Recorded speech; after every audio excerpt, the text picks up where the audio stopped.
No olvidaré nunca el portazo, como un punto final a una noche que nunca debió empezar. Sosé y yo entramos tambaleándonos en su piso, aún aturdidos por el desastre de aquella cita doble. Nuestras amigas, Sabela y Antía, se habían marchado furiosas, sus tacones resonando en la acera como martillazos. Todo por una discusión absurda, palabras lanzadas sin pensar, un malentendido por una broma torpe en la cena. Podríamos haberlas detenido, haber calmado las cosas, pero no hicimos nada. Nada. Tal vez, en el fondo, buscábamos una excusa para quedarnos solos. Nos dejamos caer en su sofá, cada uno con una copa de vino tinto en la mano. El silencio se instaló, denso, pesado como una niebla que casi se podía tocar. No era un silencio que tranquilizara, no. Era de esos que te obligan a enfrentarte a lo que siempre has esquivado. Sosé dejó su copa en la mesita, el tintineo del cristal resonando como una nota suelta en una habitación vacía. Yo miraba la mía, el líquido rojo girando suavemente en mi mano, como si ahí fuera a encontrar alguna respuesta. ¿Qué opinas de este lío?, dijo al fin, con la voz áspera, casi rota por la noche. Me encogí de hombros. No sé. Ha sido una locura. Pero no era una locura. No del todo. Desde hacía semanas, quizás meses, había algo entre nosotros, un hilo invisible que fingíamos no ver. Éramos amigos de toda la vida, Sosé y yo. Las noches de fútbol, las cañas después del trabajo, las bromas tontas. Nos conocíamos al dedillo. Pero esa noche, algo cambió. Tal vez por el vino, tal vez por la pelea, o tal vez porque ya no podíamos seguir fingiendo. Se inclinó hacia mí, apenas un poco, su codo rozando el mío en el sofá. Sentí mi corazón latir con fuerza, como si hubiera corrido un sprint. Quise decir algo, lo que fuera para romper ese instante, pero tenía la garganta seca. Sus ojos se cruzaron con los míos, y entonces lo supe. No hacían falta palabras. Los dos lo sabíamos. ¿Alguna vez has pensado?, empezó, dudando, antes de detenerse. Se pasó una mano por el pelo, un gesto nervioso que siempre hacía cuando buscaba las palabras. ¿Pensado qué? Mi voz temblaba, pero intenté hacerme el duro, como siempre. Soltó una risa breve, casi amarga. ¿En cómo sería, tú y yo? Sin todo este circo. Casi se me escapa la copa de las manos. La apreté con fuerza, para mantener la compostura. ¿Vas en serio? Intenté reírme, pero sonó falso, como una broma gastada que ya no convence. Me miró, sin parpadear. Sí. Y entonces, nada. Solo ese momento suspendido, como si el mundo entero estuviera esperando a que uno de los dos diera un paso. Fui yo quien cedió primero. Dejé mi copa con cuidado, como si manejara algo frágil. Mis dedos rozaron su mano, solo un instante, y sentí un escalofrío subir por mi brazo. No se movió, no se apartó. Me dejó seguir. Así que continué. Mi mano se posó sobre la suya, firme, cálida. Y entonces, todo cambió. Nos acercamos, sin saber muy bien cómo. Nuestros rostros estaban tan cerca que sentía su aliento, rápido, como si llevara demasiado tiempo conteniendo algo. Y entonces, sus labios rozaron los míos. Un beso tímido al principio, casi temeroso, como si probáramos el terreno. Luego más firme, más seguro, como si despertáramos de un sueño largo.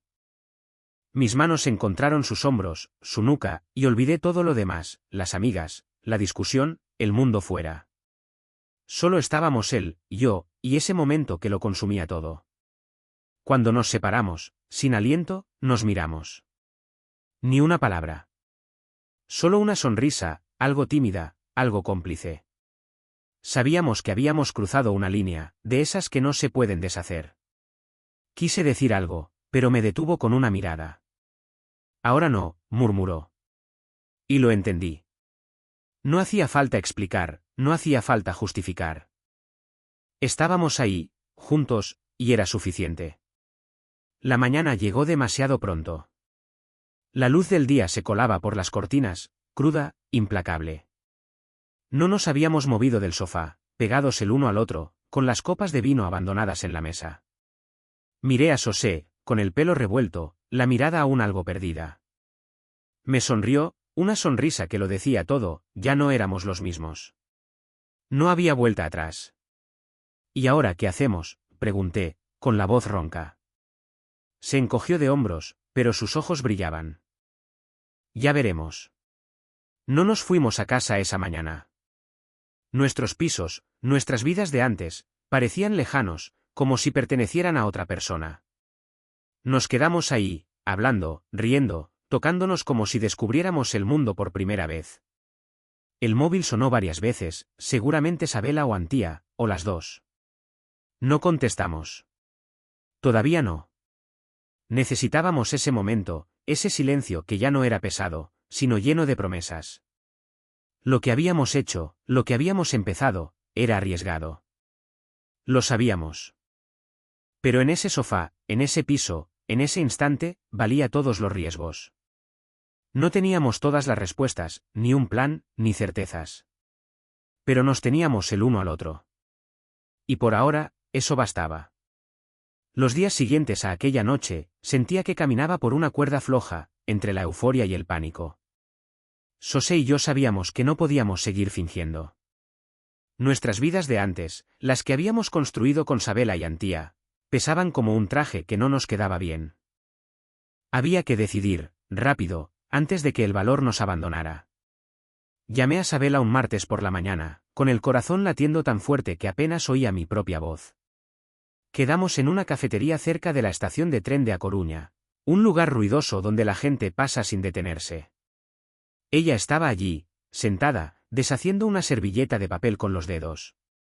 Cuando le hablé, las palabras salieron solas, torpes pero sinceras: no puedo seguir. No eres tú, soy yo. He entendido algo sobre quién soy. Sus ojos se llenaron de lágrimas. Murmuró un ¿por qué?, que me atravesó, pero no me eché atrás. Las lágrimas cayeron, me apretó la mano por última vez y se marchó, dejando la servilleta hecha pedazos sobre la mesa. Sentí que un peso se desvanecía, pero otro, más pesado, se instalaba en su lugar. Sosé se encontró con Antía ese mismo día. Me lo contó después, mientras tomábamos un café ardiente directamente de la taza en un bar cerca de la plaza de Lugo. Antía gritó, lo llamó cobarde, mentiroso. Lanzó un plato contra la pared, por suerte, no en su piso, sino en el restaurante donde habían quedado.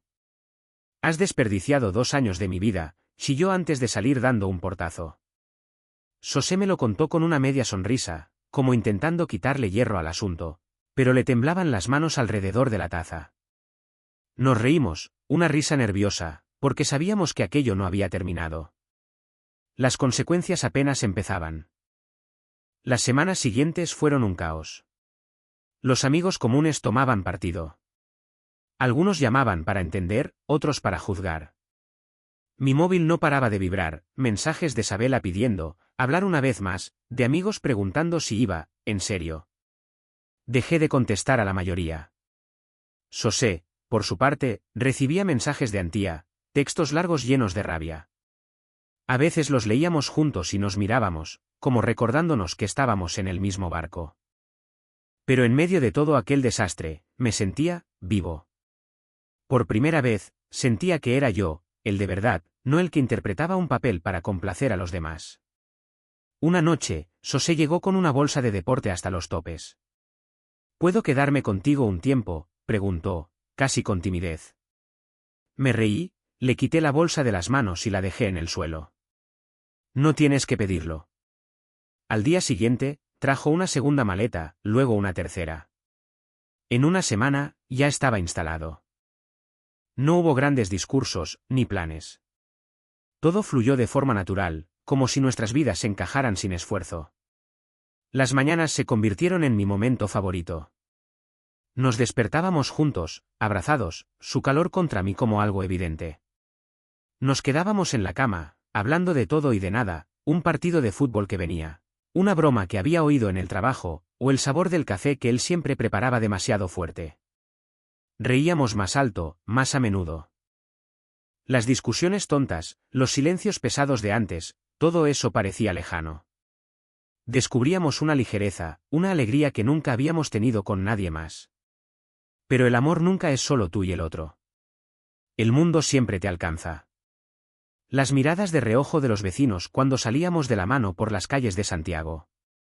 Las llamadas de amigos que se espaciaban. Las preguntas de los compañeros en el trabajo, esas que hacían sin hacer, mirándote un segundo de más. Aunque me sentía libre, veía que cada paso que dábamos juntos nos costaba algo. José se encogía de hombros. Que hablen, decía, pero notaba la tensión en su mandíbula, la forma en que apretaba mi mano un poco más fuerte en la calle. Una noche, después de un día en que todo salió mal, un cliente que me dejó plantado, un mensaje hiriente de Sabela, me derrumbé en el sofá. José se sentó a mi lado, sin decir nada. Solo puso su mano en mi nuca, sus dedos cálidos contra mi piel.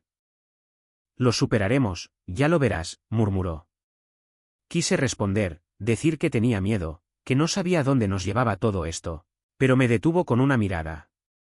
No estás solo. Y en ese momento, sentí algo más fuerte que todo lo que habíamos vivido hasta entonces. No solo amor, sino una certeza. Nos estábamos enamorando aún más, juntos, y nada, ni los gritos, ni las lágrimas, ni los juicios, podía detenerlo. Aquel domingo al mediodía, empujé la puerta de la casa familiar con el estómago en un puño. Era la hora del almuerzo, el que hacíamos cada semana, con el tintineo de los cubiertos y el aroma del cocido gallego llenando el aire. Mis padres ya estaban en la mesa, mi padre en la cabecera, mi madre a su izquierda, como siempre. Había ensayado 100 veces en mi cabeza lo que iba a decir, pero las palabras se me atoraban, como piedras en la garganta.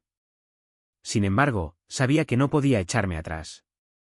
José y yo habíamos tomado una decisión, y mi familia tenía que saberlo. Esperé hasta el final del almuerzo, cuando los platos estaban casi vacíos y la charla giraba en torno a trivialidades, el trabajo de mi padre, los vecinos, el tiempo. Tomé aire, posé las manos en la mesa para que dejaran de temblar, y lo solté. Tengo que deciros algo. José y yo, estamos juntos. De verdad juntos. El silencio que siguió fue helado, como si el aire se hubiera congelado. Mi madre dejó el tenedor con suavidad, sin hacer ruido. Mi padre siguió masticando, despacio, como si nada hubiera pasado. Esperaba una reacción, cualquier cosa, un grito, una pregunta, incluso un insulto. Pero nada. Solo ese silencio que ponía la piel de gallina. Continué, balbuceando un poco, nos queremos. Va en serio. He roto con Sabela, y él con Antía. Eso es todo. Mi padre acabó posando el cuchillo, se limpió los labios con la servilleta y me miró fijamente a los ojos. Su mirada era dura, la que usaba en las reuniones cuando negociaba contratos para la empresa familiar de mariscos en Vigo. ¿Terminas con esto de José, o dejas esta familia? ¿Y la empresa? Su voz era plana, sin rabia, como si enunciara una verdad inamovible. Sentí un nudo en el estómago. Mi madre, mientras, miraba su plato, con las manos apretadas sobre la mesa. Solté una risa nerviosa, casi por reflejo. ¿Estás de broma? Quería un gesto, una señal de que era un chiste, aunque fuera malo. Pero mi padre no se inmutó. Tú eliges, Bryce. Él o nosotros. Mi madre alzó la vista un segundo, y creí ver un destello de tristeza, pero no dijo nada. Siempre ese silencio, el que te hace sentir pequeño, como un niño pillado en falta. Intenté responder, defender lo que vivíamos José y yo. No lo entendéis. No es un capricho, es mi vida. Pero las palabras sonaban débiles, como si se perdieran antes de llegar a sus oídos. Mi padre negó con la cabeza, apenas un gesto, y se levantó. Tienes una semana para pensarlo. Salió de la mesa, y mi madre lo siguió sin decir palabra. Me quedé solo, con los restos del cocido enfriándose y la sensación de haber recibido una puñalada sin ver el cuchillo. Al volver a casa, se lo conté a José, con las manos aún temblando. Me escuchó, sentado en el sofá, sin interrumpirme. Cuando terminé, me tomó la mano. Nos da igual, Bryce. Nos tenemos a nosotros. Pero en sus ojos veía que él también sabía que no era tan sencillo. La empresa familiar no era solo un trabajo. Eran años de estabilidad, un futuro asegurado, el dinero que llegaba cada mes sin complicaciones.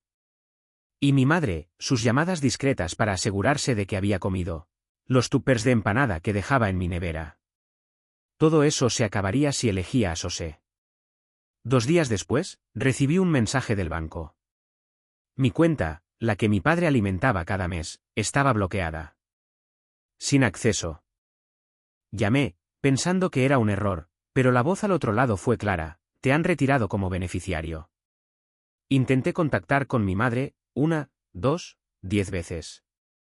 Nada. Solo el contestador, su voz suave repitiendo: deja un mensaje. Colgué cada vez, incapaz de hablarle a una máquina. Esa noche me derrumbé. Me senté en el suelo, con el móvil en la mano, mirando el número de mis padres. Sosé se agachó a mi lado. Volverán, ya lo verás, dijo, pero su voz no sonaba convencida.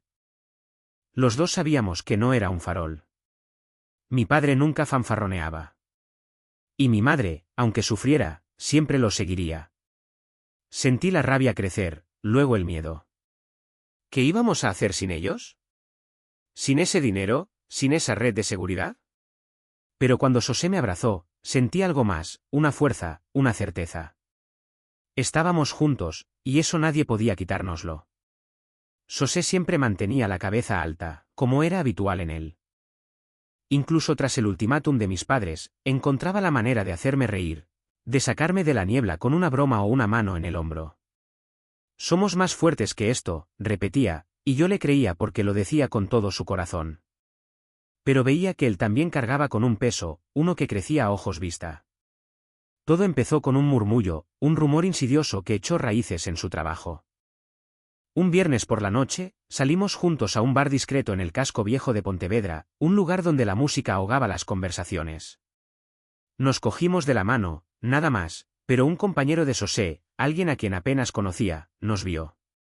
El lunes por la mañana, las miradas cambiaron. Susurros en los pasillos, silencios cuando entraba en la sala de descanso, sonrisas furtivas que se desvanecían al girarse. Sosé me lo contó al volver a casa una noche, dejando su mochila con un suspiro. Hablan, Bryce.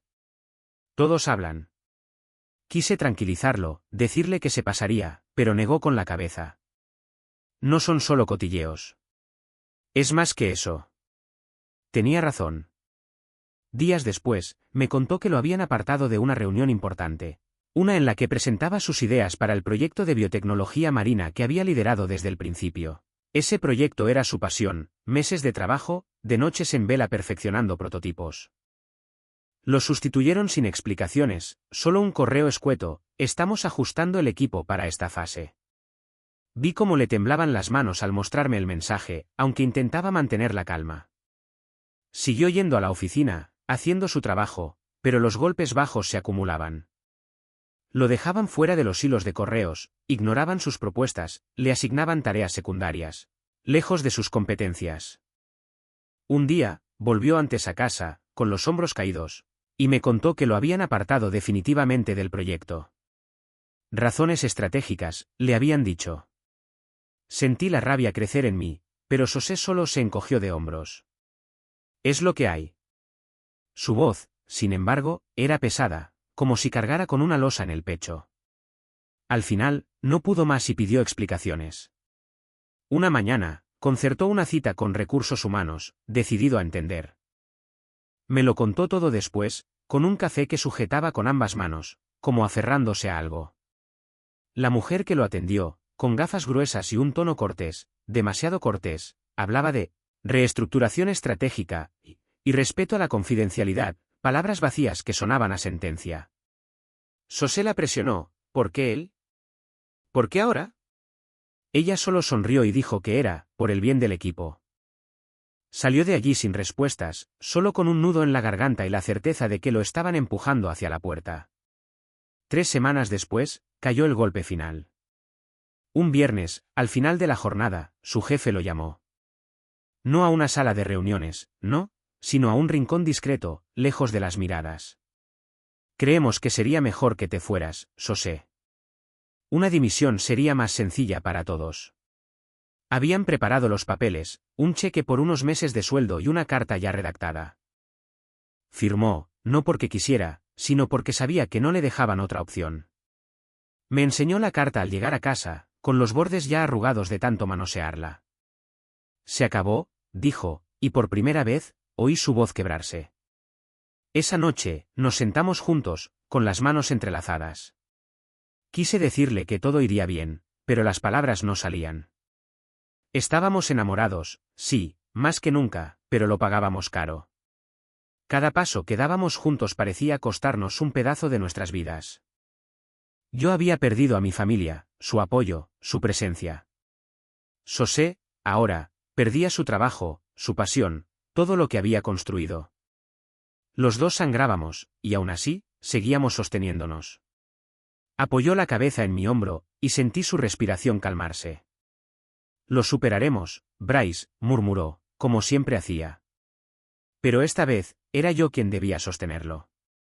Apreté su mano con más fuerza, como prometiéndole que estaría ahí, pase lo que pase.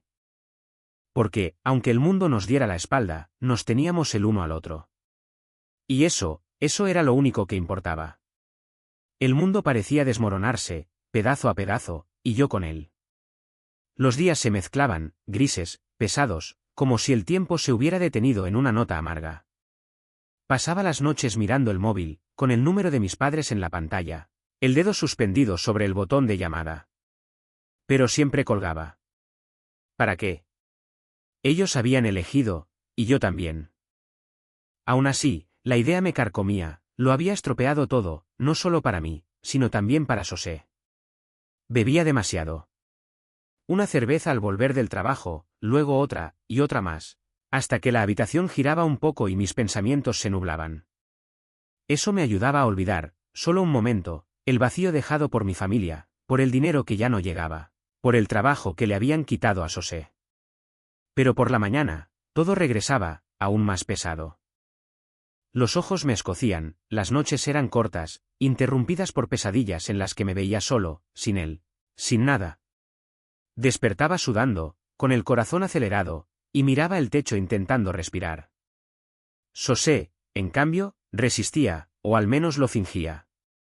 Se levantaba cada mañana, preparaba el café, el mismo ritual de siempre, como si nada hubiera cambiado.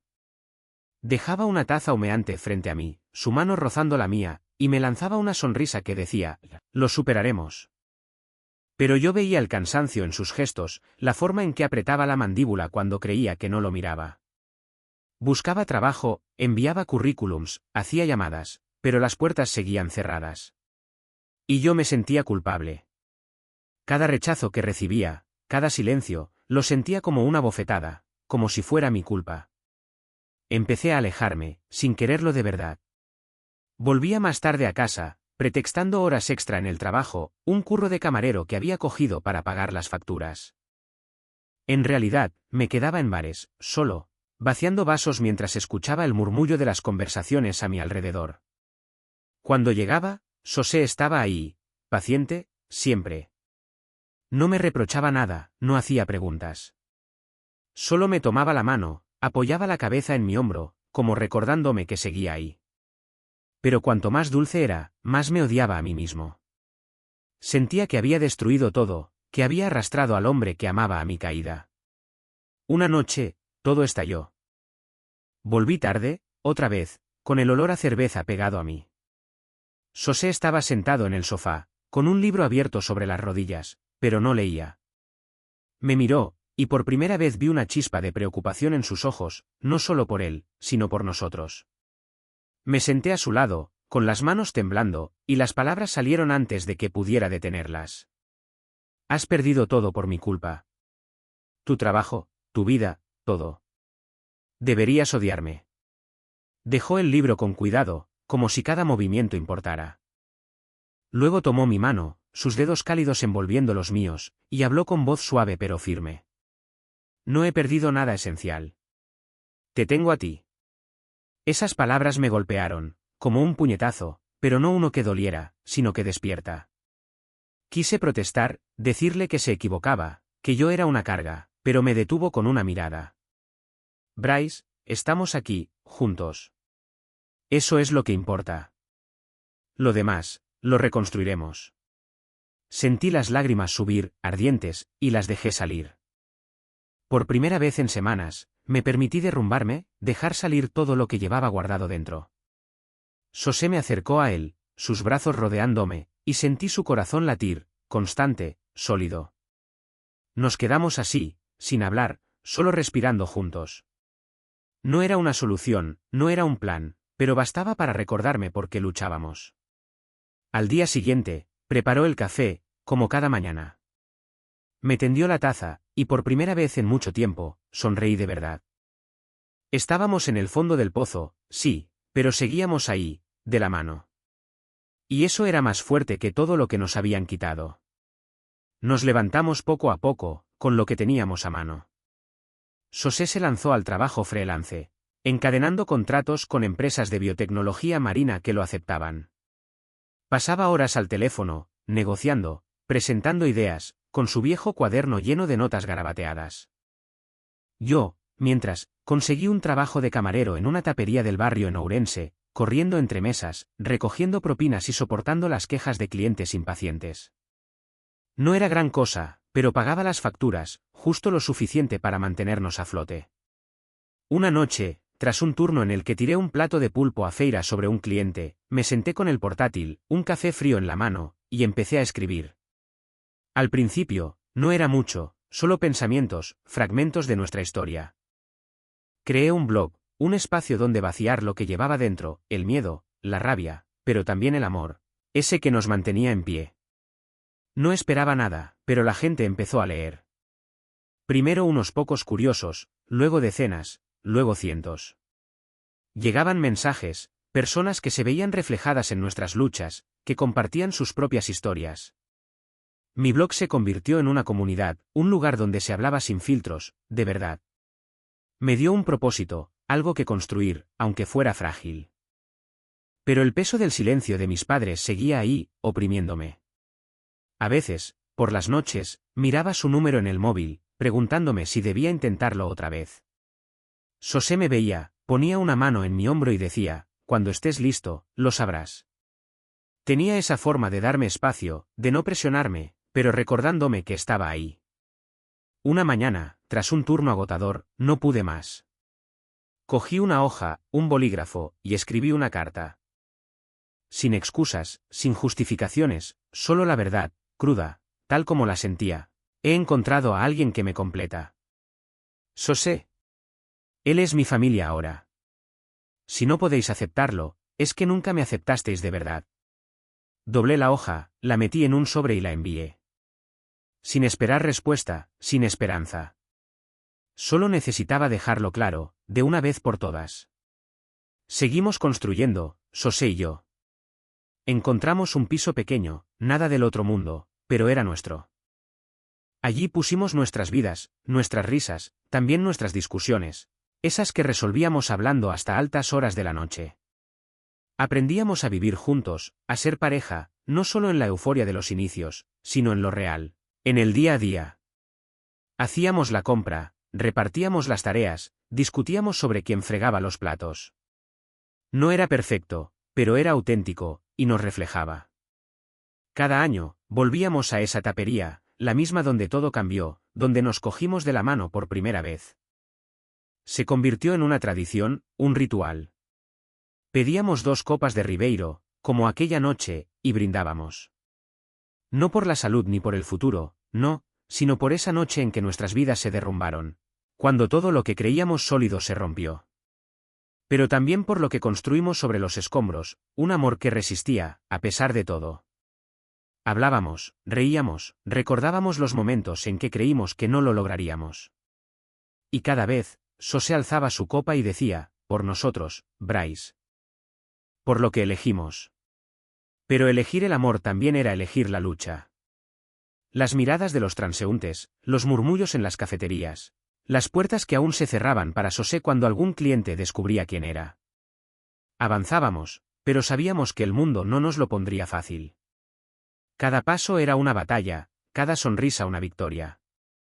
Y aún así, seguíamos, de la mano, porque decidimos que este amor valía más que su permiso.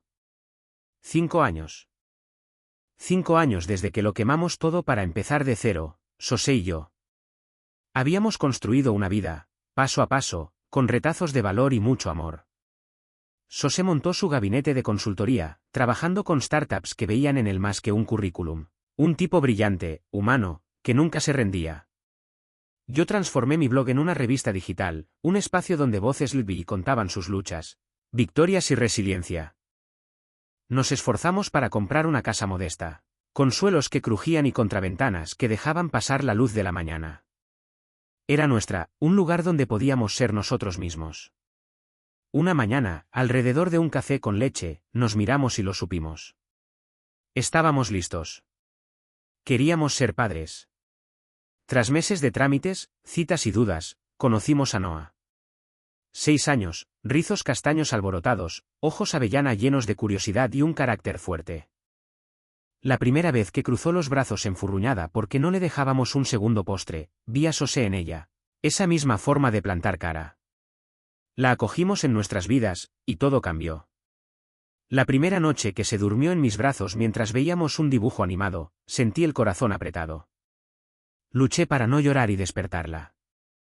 Todos esos años soñando con una familia, no la impuesta por la sangre o las expectativas, sino elegida por amor, ahí estaba, en mis brazos, en sus ronquiditos y su puño cerrado contra mi pecho. José se acercó, puso una mano en mi hombro, y nos sonreímos sin decir nada. Estábamos completos. Entonces, llegó una carta. Matasellos de Vigo, la letra temblorosa de mi madre en el sobre. La abrí con el corazón en un puño, preparado para cualquier cosa. Dentro, unas líneas simples pero pesadas, hemos visto el artículo en tu revista. La adopción, la foto de vosotros 3. Tu padre guarda el recorte en su escritorio. Os echamos de menos. Si quieres, nos gustaría conocer a nuestra nieta. La leí y releí hasta que las palabras se emborronaron. 5 años de silencio, y ahora eso. Una mano extendida, frágil, insegura. Pasé días sopesando cada palabra. No por rencor, la rabia se había apagado hacía tiempo, sino por miedo. Miedo a reabrir heridas, a dejar entrar a quienes me cerraron la puerta. José me escuchó, como siempre, sin juzgar. Una noche, me tomó la mano y dijo, Noah merece conocer sus orígenes, incluso las partes difíciles. Y tú mereces saber si esa puerta puede abrirse de nuevo. Tenía razón. Respondí con una carta breve, venid al parque, el sábado a las 3. Aquel día, la primavera era suave, el aire cargado de olor a flores. Llegamos con Noah, que saltaba tirando de nuestras manos. Mis padres estaban en un banco, más bajos que en mis recuerdos. Mi madre se deshizo en lágrimas al verme, se levantó de un salto y me abrazó. Mi padre se quedó atrás, manos en los bolsillos, mirada baja. Noah, curiosa, se acercó a él. Se agachó y le tendió una piruleta roja. ¿Tú eres el abuelo?, preguntó ella, directa como siempre. Él asintió, con voz ronca, si me dejas serlo. Sus ojos brillaban, y por primera vez vi al hombre tras el muro, frágil, humano. Pasamos la tarde hablando, paseando. Mi madre hacía 1000 preguntas sobre Noah, riendo con sus anécdotas. Mi padre escuchaba, hablaba poco, pero sus silencios eran distintos, menos duros. No era una reconciliación total, aún no, pero un comienzo. Un paso. Esa noche, José arropó a Noah mientras yo me quedaba en el umbral, mirándolos. Pensaba en el camino, desde aquella noche en que todo cambió hasta esa casa llena de risas, juguetes y amor. Había perdido mucho, pero ganado más, una pareja, una hija y ahora, quizás, una segunda oportunidad con mi familia. Aquella noche en que todo se derrumbó, no habíamos encontrado nuestro hogar. Pero ahí, por fin, lo teníamos.